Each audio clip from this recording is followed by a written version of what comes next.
Welcome to Expert Online Academy. In this short, we are going to learn about Asia's highest academy, Asia's Nobel గా అని పిలువబడే Raman Magsaysay award గురించి తెలుసుకుందాం. Ramon Magsaysay award Asia's premium award for excellence, often called as Asian Nobel prize. World మొత్తంలో Nobel prize highest అంటాం కదా, Asian Nobel అని దేన్ని అంటాం, రామన్ మెగసెసే అవార్డుని ఏషియన్ నోబెల్ అంటాం. ఇది ఎప్పుడు స్టార్ట్ చేశారంటే 1957లో స్టార్ట్ చేశారు. 1957లో స్టార్ట్ చేశారు.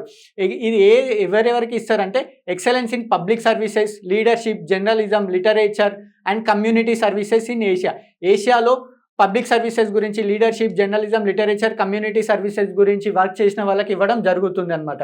ఈ అవార్డుని ఎవరిస్తారు అంటే, this award is presented by Ramon Magsaysay award foundation, Philippines. ఈ రామన్ మెగసెసే గారు ఎవరు అంటే ఫిలిప్పైన్స్ ఫార్మర్ ప్రెసిడెంట్ అనమాట. అతని గుర్తింపుగానే ఫిలిప్పైన్స్ వాళ్ళు ఈ అవార్డుని ఇవ్వడం జరుగుతుంది. ఫస్ట్ రిసిపెంట్స్ ఏషియా నుంచి చాలామంది ఉన్నారన్నమాట. ఎవ్రీ ఇయర్ చాలా కేటగిరీస్లో చాలామందికి ఇవ్వడం జరుగుతుంది. స్పెషల్లీ ఏషియన్ నోబెల్ ప్రైజ్ అని ఇవ్వడం జరుగుతుంది. నోటబుల్ అవార్డ్స్ ఫ్రమ్ ఇండియా నుంచి చెప్పుకోదగ్గ వాళ్ళు ఎవరెవరు ఉన్నారంటే వినోబా భావే గారు ఉన్నారు, కిరణ్ బేడి గారు ఉన్నారు, అరవింద్ కేజ్రీవాల్ గారు ఉన్నారు. ఇలా ఇంకా చాలామంది ఉండడం జరిగింది. దీన్ని ఏషియన్ నోబెల్ అని కూడా పిలుస్తాము, ఏషియన్ నోబెల్ ప్రైజ్ అని కూడా పిలవడం జరుగుతుంది. Is a former Philippines president.